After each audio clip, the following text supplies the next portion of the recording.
Здравейте, фенове на ножчетата, аз съм Владимир от ARMS.BG в град София, улица Цар Самуил 93 или armsbg.bg. Това е поредното видео с представяне на ножчетата на Trivisa.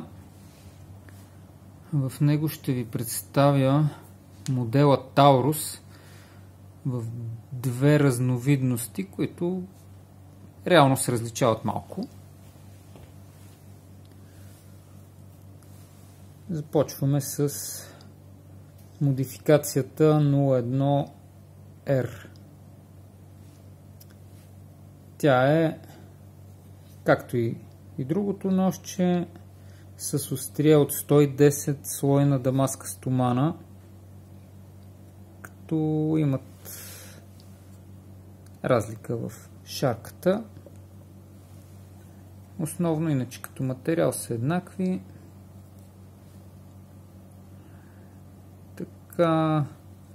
Какво може да се каже за него? Ръкохватката от естествена дървесина, в този случай е палисандър.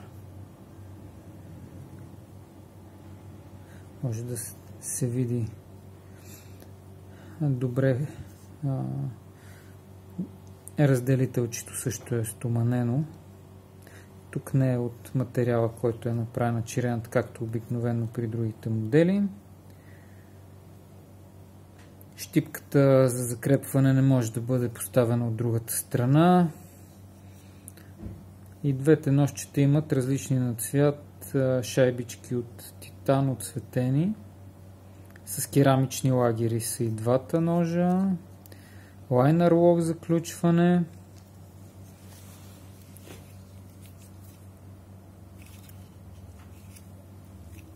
Като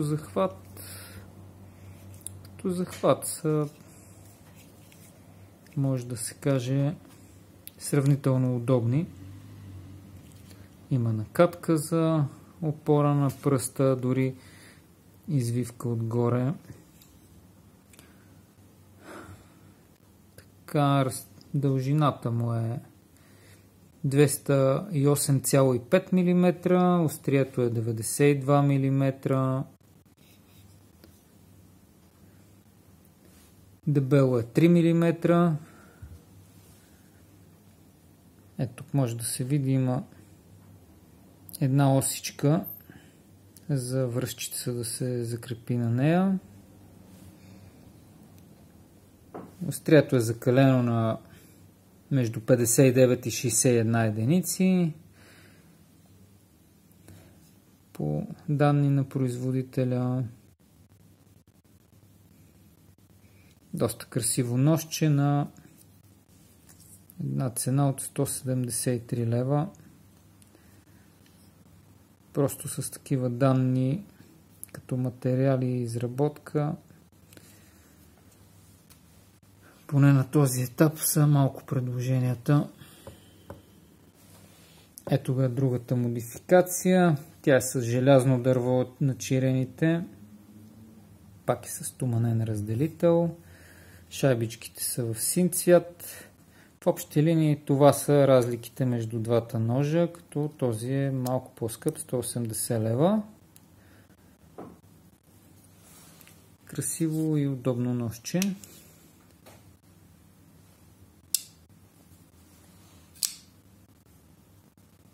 Работи хубаво. –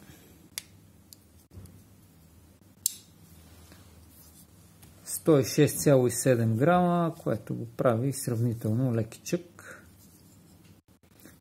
Красив подарък също става от него. Така, това е за този модел. Очаквайте скоро следващия.